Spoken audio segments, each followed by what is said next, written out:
सच है विपत्ति जब आती है, कायर को ही दहलाती है। सूरमा नहीं विचलित होते, क्षण एक नहीं धीरज खोते। विघ्नों को गले लगाते हैं, कांटों में राह बनाते हैं।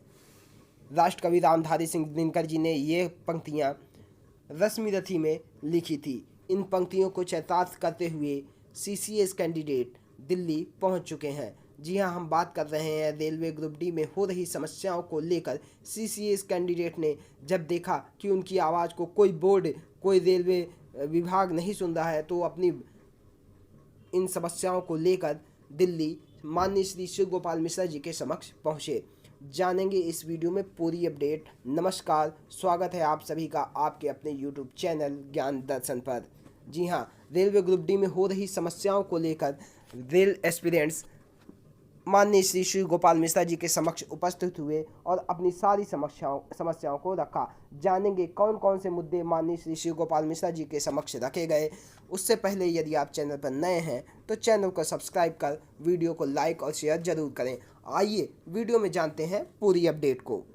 दोस्तों, जैसा कि आप जान रहे हैं, रेलवे ग्रुप डी परीक्षा की जो भर्ती है वो बहुत ही तीव्र गति से आगे बढ़ रही है। इसी क्रम में लगभग सभी जोन ज्वाइनिंग प्रक्रिया के क्रम में पहुंच चुके हैं, लेकिन कुछ जोन ऐसे हैं जिन्होंने सीसीएस कैंडिडेट के कुछ अभ्यर्थियों का डीवी और मेडिकल तक भी रोक रखा है, और कुछ जोन डीवी और मेडिकल कराने के बाद भी इन कैंडिडेट्स को पेंडिंग में डाल रहे हैं। लोहार जाति को लेकर हो रही डीवी प्रक्रिया में समस्याएं या कट ऑफ डिक्रीज का मुद्दा और अन्य ऐसे कई मुद्दे को लेकर जब कैंडिडेट दिल्ली माननीय श्री शिव गोपाल मिश्रा जी के समक्ष प्रस्तुत हुए तो उन्होंने इन कैंडिडेट्स को क्या कहा, आइए इस छोटे से वीडियो में देखते हैं। ये जितने लोग हैं वो हजारों लोग बाहर हो गए। जी साहब, उस समय उसको कर लिया गया। बिल्कुल। अब ये जो एक नया मिसनॉमर हो गया है, इस पर एक इंक्वायरी बैठ गई है। जी साहब, ये जो जनवरी का आप लिंक खोलने की बात कर रहे हैं, उसमें ये हो रहा है कि ये बात रेलवे बोर्ड पता कर रहा है। हाँ साहब, कि ये लिंक खोलने के बाद आई कहाँ, क्योंकि जब इम्तहान हो गया, सारी चीज़ें हो गई, उसके बाद लिंक खोलने का क्या मतलब है। तो ये एक समस्या गंभीर हो रही है, इसकी वजह से। तो दोस्तों, अभी आपने देखा वीडियो में माननीय श्री शिव गोपाल मिश्रा जी जनवरी में किसी लिंक के एक्टिव होने की बात कर रहे थे। दरअसल बात ये हुई थी कि जब पेपर हो गया था और रिजल्ट की प्रक्रिया चल रही थी, उसी बीच जनवरी में मॉडिफिकेशन लिंक एक्टिव होता है और कुछ कैंडिडेट उसमें अपने जो जानकारियां हैं वो अपलोड कर देते हैं और इस लिंक के द्वारा उन अपडेट्स को कंसीडर भी कर लिया जाता है। लेकिन जब ये कैंडिडेट आगे डीवी प्रक्रिया में जाते हैं तो वहाँ उनको दिक्कत होती है। तो यहाँ पे मिश्रा जी कह रहे थे कि ये जो लिंक है वो कैसे एक्टिव हुआ, इसकी जांच की जा रही है और इसके लिए एक कमेटी का गठन कर दिया गया है। अब हम बात करेंगे दूसरे अन्य मुद्दों की। इन मांगों को लेकर लगभग 100 से 150 कैंडिडेट जो 109 बैच के थे वो गए थे। वहाँ पे जब वो अपनी बात रखने लगे तो उसी क्रम में उन्होंने और भी चीज़ों को आगे प्रस्तुत किया। हम बात सबसे पहले करेंगे लोहार जाति की। लोहार जाति के सर्टिफिकेट में जो दिक्कत हो रही है, जब उसको लेकर माननीय महामंत्री जी से 109 बैच के कैंडिडेट्स ने बात रखी तो महामंत्री जी ने बात बताया कि इस विषय पर आगे बात चल रही है और बहुत ही जल्द इस पर पॉजिटिव रिस्पांस आने वाला है। दूसरी बात करते हैं, दूसरा महत्वपूर्ण मुद्दा था सीसीएस कैंडिडेट का कि जो सीसीए कैंडिडेट की 20% सीटें हैं उन सीटों को जैसे पीडब्ल्यूबीडी छात्रों के लिए रिजर्व किया जाता है वैसे ही रिजर्वेशन दिया जाए। यदि ये सीटें इस बार खाली रहती हैं तो ये सीटें आगे की वैकेंसी में सीसीएस के लिए ऐड कर दी जाएं। ये बहुत ही महत्वपूर्ण मांग है सीसीएस कैंडिडेट के लिए, क्योंकि जैसा आप जान ही रहे हैं लगभग 8000 सीटें तो अभी ही खाली जा रही हैं और रेलवे की जो दोहरी नीति है उसके कारण कुछ और भी कैंडिडेट यहाँ पे बाहर होने की कगार पे खड़े हैं। तो इन सब को देखते हुए सबसे पहले तो इस सीटों को 20% सीटों को प्रॉपर सीसीएस कैंडिडेट से ही भरा जाए, इसकी भी बात की गई।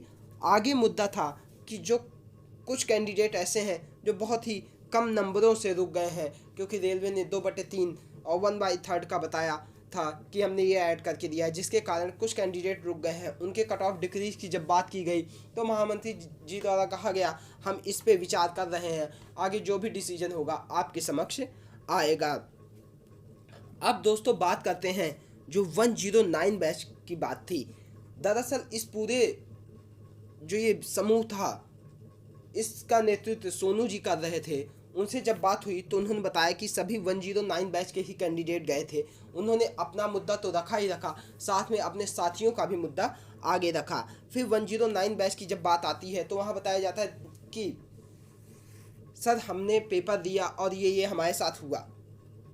उसके बाद माननीय श्री गोपाल मिश्रा जी को एक जो लेटर दिया गया, आइए सबसे पहले वो लेटर देखते हैं, फिर डिस्कस करते हैं कि 109 बैच के रिगार्डिंग क्या बातें कही गई थी। है all India railway act apprentice association के पेज पे लिखा गया। इस लेटर में बात की गई है कि जो विषय था रेल प्रशिक्षु को न्याय प्रदान किए जाने के संबंध में था। इसमें था हम प्रार्थीगण उपरोक्त संदर्भित पत्र के माध्यम से जारी चयन प्रक्रिया के संबंध में आपके ध्यानाकर्षण हेतु निम्नलिखित तथ्य प्रस्तुत करते हैं। यहाँ 109 बैच के कैंडिडेट ने पूरा आगे बताया था कि क्या क्या उनके साथ घटित हुआ है। इस मैटर को माननीय मिश्रा जी द्वारा पूर्ण रूप से पढ़ा गया तो उन्होंने कहा कि आपकी जो मांग है वो जेन्युइन है, क्योंकि रेलवे के पास क्या कोई ऐसा संसाधन नहीं था कि आपको वहीं पे रोक देते, आपको एक्सेप्ट ही ना करते। रेल ने अपनी नीति में बार बार आपको एक्सेप्ट आगे करके और अंतिम में आपको बाहर कर रहा है, ये उसकी गलत नीति को दर्शाता है। दरअसल ये कैंडिडेट जो 109 बैच के हैं, इन्होंने 2019 में अपनी ट्रेनिंग कंप्लीट की, लेकिन बोर्ड ने जो एग्ज़ाम 2019 में लेना था उसको 2022 में आके कंडक्ट कराया और 22 में ही एक मॉडिफिकेशन लिंक के जरिए इन कैंडिडेट से अपने अप्रेंटिस के मार्क्स को अपलोड करने को कहा गया। जब इन कैंडिडेट्स ने अपने मार्क्स को अपलोड किया तो उन्होंने इसे एक्सेप्ट भी कर लिया, जबकि CCS कैंडिडेट अपनी सारी जानकारी पूर्ण रूप से उपस्थित कराई थी कि उनका सर्टिफिकेट कब तक इशू हुआ है। अब यहाँ पे रेल इनको कंसीडर तो करता आया, बोर्ड इनको कंसीडर करता आया, बट अंतिम मौके पर क्या करता है कि इनको कहता कि आप हमें एग्ज़ाम का प्रूफ ला के दीजिए। यदि आप पेपर को सही टाइम पे कंडक्ट ही कराते तो ये कैंडिडेट यस क्यों ही करते।